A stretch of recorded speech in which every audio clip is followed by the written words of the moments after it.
Então nós vamos até o Palácio do Planalto para ouvir a Luciana Verdolin, a diretora-geral do Fundo Monetário Internacional, o FMI, Kristalina Georgieva. Tem agenda hoje em Brasília com o ministro da Fazenda, Fernando Haddad. A Luciana Verdolin vai tentar antecipar um pouquinho para a gente do encontro, contar quem mais está convidado. Diga lá, Luciana. O encontro vai ser aqui no Palácio do Planalto, Colombo, do ministro Haddad, a presidente diretora, do FMI, do Fundo Monetário Internacional. Vai contar também com a presença da ex-presidente Dilma Rousseff, que hoje é presidente do Banco dos BRICS, dos gigantes em desenvolvimento, formado inicialmente por Brasil, Rússia, Índia, China e África do Sul. E o Banco dos BRICS, os BRICS estão ganhando novos integrantes, está ampliando aí a participação internacional.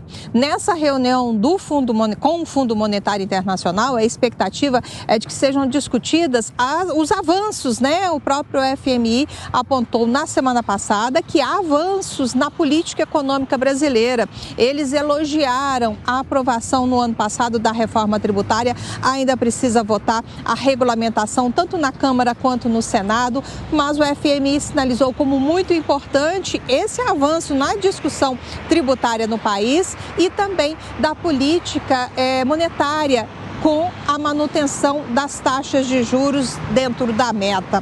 Vale ressaltar que o presidente Lula também tem reclamado muito dos bancos internacionais, dos organismos internacionais. Ele defendeu, inclusive, mudanças no Fundo Monetário Internacional, faz questão de ressaltar que não dá para países endividados ficarem encalacrados com o FMI. É preciso mudar a postura e defendeu, inclusive, que o Banco dos BRICS adote aí uma posição de mais participação para socorrer principalmente aqueles países pobres. Quando ele esteve na África recentemente, ele fez questão de ressaltar que é preciso buscar uma forma de solução para o endividamento, por exemplo, dos países africanos. Tem também, logo depois, encontro com representantes do Banco Asiático de Investimentos, que foi criado pelo governo chinês, juntamente com outros 49 países, inclusive os países que fazem parte dos BRICS. E o objetivo é exatamente ter uma alternativa de financiamento, de investimentos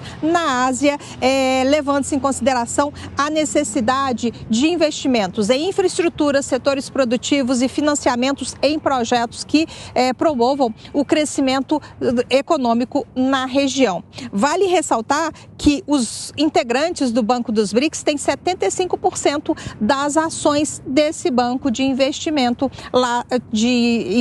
asiático, e também vai ser motivo de discussão. O encontro vai ser aqui no Palácio do Planalto logo depois do final da reunião do Fundo Monetário Internacional. Só para a gente ter uma ideia, esse banco asiático pode financiar projetos em países fora da região, mas a iniciativa deverá gerar, segundo o estatuto do banco, benefícios positivos para a região da Ásia.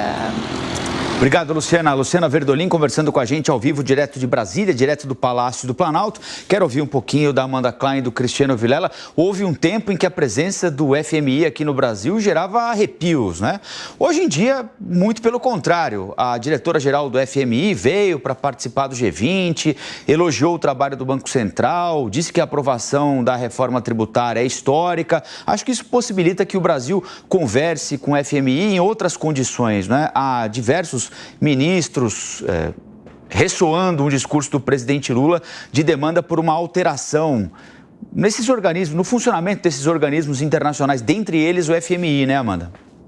Sabe que eu estava pensando justamente nisso, Colombo? Estava pensando aqui no primeiro mandato do Lula, no início dos anos 2000, quando o FMI era uma espécie de bicho-papão. Tudo que as economias em desenvolvimento queriam era se livrar do FMI, ou então ter condições melhores para pagar a sua dívida. A gente tinha uma política, a gente tinha uma dívida externa elevada. E depois, com o tempo, isso foi mudando. A dívida externa deixou de ser um problema, a dívida interna, nesse momento, que é o problema, quando a gente fala de rombo nas contas públicas, de 230 bilhões de reais. Note que parte importante disso, cerca de 95 bilhões, são referentes aos precatórios, né, que houve, na verdade, aquele calote nos precatórios. Você aprovou a PEC dos precatórios e houve uma espécie de calote aí durante o governo Bolsonaro, justamente para você conseguir respeitar o teto de gastos. O governo Lula retomou o pagamento disso, fez tudo de uma vez, né, e tudo isso é bem visto pelo FMI. Então, o FMI agora é tratado até como um amigo ou como interlocutor. O Brasil senta na mesa com o FMI de igual para igual.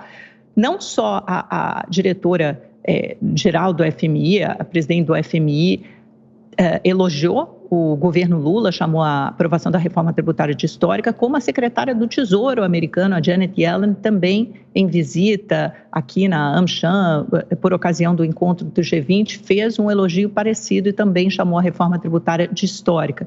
Então, eles estão de olho no Brasil, não veem o Brasil, muito ao contrário do que se vendia nas eleições de 2022, isso aqui vai virar uma Venezuela, vai virar uma Argentina. Acho que nada mais simbólico do que receber elogios de grandes organismos internacionais, como o FMI, ou então por parte da secretária de Tesouro americana. Isso não virou uma Argentina, não virou uma Venezuela. É lógico que há um problema com as contas públicas, talvez a parte da política fiscal, a parte fiscal seja o grande calcanhar de Aquiles dessa política econômica do governo Lula. De qualquer forma, a gente sabe que tem uma dívida pública que talvez demore mais tempo para se estabilizar e principalmente demore mais tempo para cair, mas também não é nada que alarme nem o mercado financeiro nacional, muito menos o mercado financeiro global. E eles também elogiaram a postura do Banco Central do Brasil, isso é bom ser dito também, que foi um dos primeiros a começar a elevar as taxas de juros e também, por consequência, um dos primeiros a começar esse ciclo de queda, né, de flexibilização monetária.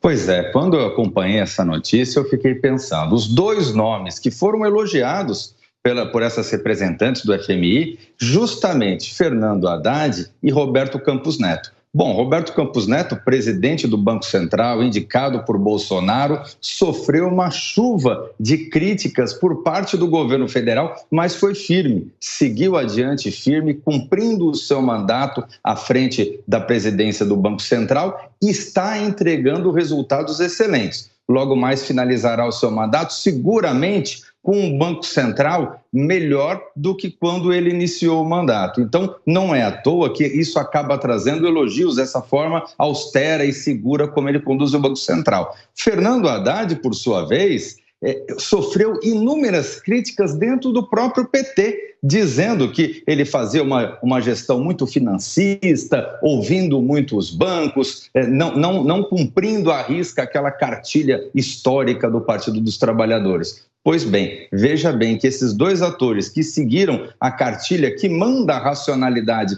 política e econômica são os dois nomes que são lembrados nesse momento importante, o que mostra que com a economia não se pode brincar, não se pode fazer política.